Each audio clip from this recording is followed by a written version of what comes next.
Assalamualaikum warahmatullahi wabarakatuh. Perkenalkan, saya Nastiti Dia Lestari, NIM 2022-053-0358 akan mempresentasikan tentang bisnis sociopreneurship saya pada kesempatan kali ini. Bisnis sociopreneurship yang saya angkat adalah Kalpa Craft. Profil lokasi masalah dari bisnis saya berada di Desa Gamplong, Kabupaten Sleman, Daerah Istimewa Yogyakarta. Desa Gamplong terletak 18 km dari Daerah Istimewa Yogyakarta.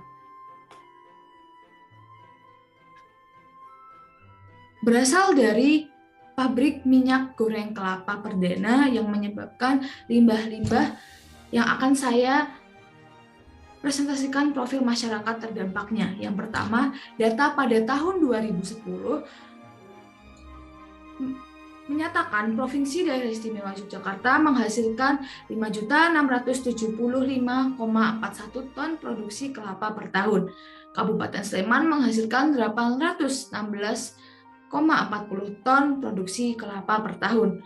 Menurut Deputi Produksi dan Pemasaran Kementerian Koperasi dan UKM, Victoria Simangkulat, kelemahan Daerah Istimewa Yogyakarta dalam proses pemanfaatan kelapa adalah tidak adanya pola pikir masyarakat yang terjun dalam industri pengolahan kelapa dari hulu ke hilir dengan manfaat yang lebih tinggi secara ekonomi. Jadi di sini tidak ada cycle yang membuat masyarakat itu grow menghasilkan semua produk kelapa dari hulu ke hilir yang dimanfaatkan secara ekonomi oleh masyarakat tersebut. Yang keempat adalah limbah yang dihasilkan dari produk minyak goreng kelapa di Desa Gamplong tidak memiliki manfaat baik secara ekonomi dan lingkungan karena tidak diolah bahkan membuat polusi lingkungan. Yang kelima, spesifik limbah batok kelapa mencemari lingkungan di Desa Gamplong dikarenakan limbah batok kelapa yang tidak terolah mencemari tanah menyebabkan penurunan kualitas tanah karena berserakan dan membuat lingkungan kotor. Limbah yang menumpuk menyebabkan sarang serangga, terutama nyamuk jika berkembang biak pada limbah tersebut akan membahayakan masyarakat terdampak dikarenakan resiko DBD lebih besar. Ada 5 SDGs yang terkait dalam sociopreneurship bisnis saya. Yang pertama adalah problemnya limbah tempurung kelapa mencemari tanah karena menjadi bahan bakar tungku dan menghasilkan abu yang mencemari kualitas tanah. Yang kedua adalah limbah ampas kelapa menyebabkan bau busuk yang mempengaruhi kualitas tanah. Masuk dalam problem polutan life on land. Solusinya adalah tanah di Desa Gamplong tidak tercemar oleh limbah tempurung kelapa dan limbah ampas kelapa yang solusinya masuk ke SDGs 15 yaitu life on land. Yang kedua adalah limbah ampas kelapa menghasilkan bau busuk yang menyerap ke tanah sehingga menyebabkan penurunan kualitas air tanah. Masuk dalam problem polutan life below water. Solusinya adalah air tanah di Desa Gamplong tidak mengalami penurunan kualitas yang masuk dalam SDGs ke-14 yaitu life below water. Selanjutnya yang ketiga, limbah tempurung kelapa yang dibakar mempengaruhi kualitas udara di Desa Gamplong. Limbah ampas kelapa menghasilkan bau busuk yang menyebabkan penurunan kualitas udara, menyebabkan penurunan kualitas air tanah yang mengganggu kenyamanan masyarakat desa. Problemnya adalah no climate action. Solusinya adalah udara di Desa Gamplong tidak mengalami penurunan dan kenyamanan warga tidak terganggu. Masuk ke SDGs yang 13 yaitu climate action.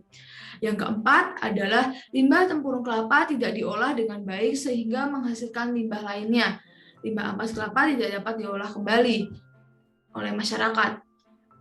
Padahal ada peluang diolah kembali yang masuk dalam problem no responsible consumption and production. Solusinya adalah limbah tempurung kelapa diolah menjadi barang yang menghasilkan minim limbah dan limbah ampas kelapa diolah kembali menjadi sesuatu yang bermanfaat baik profit maupun non-profit. Dengan masuk SDGs ke-12 yaitu responsible consumption and production.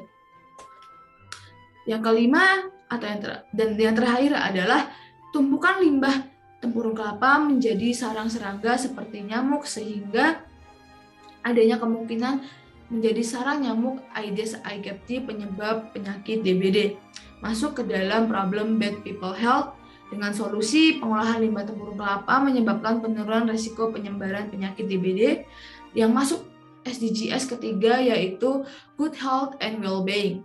Bisnis idea yang saya dapatkan dari kelima SDGs tersebut dan profil masyarakat terdampak yaitu Kalpa Craft, limbah tempurung kelapa yang diolah menjadi kerajinan cenderamata khas Desa Wisata Gamplong. Kebetulan Desa Gamplong ini adalah desa wisata yang mendongkrak unique value atau value yang unik dari desa wisata tersebut, yaitu keistimewaan oleh-oleh ini adalah pemanfaatan limbah di Desa Gamplong dijadikan sesuatu yang bernilai sehingga dapat menghidupkan ekonomi masyarakat sekitar dan memiliki ekosistem yang berkelanjutan. Ini yang penting dari SDGs. Kita harus menekankan sustainability, yaitu berkelanjutan. Di sini saya tekankan produk saya adalah produk yang berkelanjutan.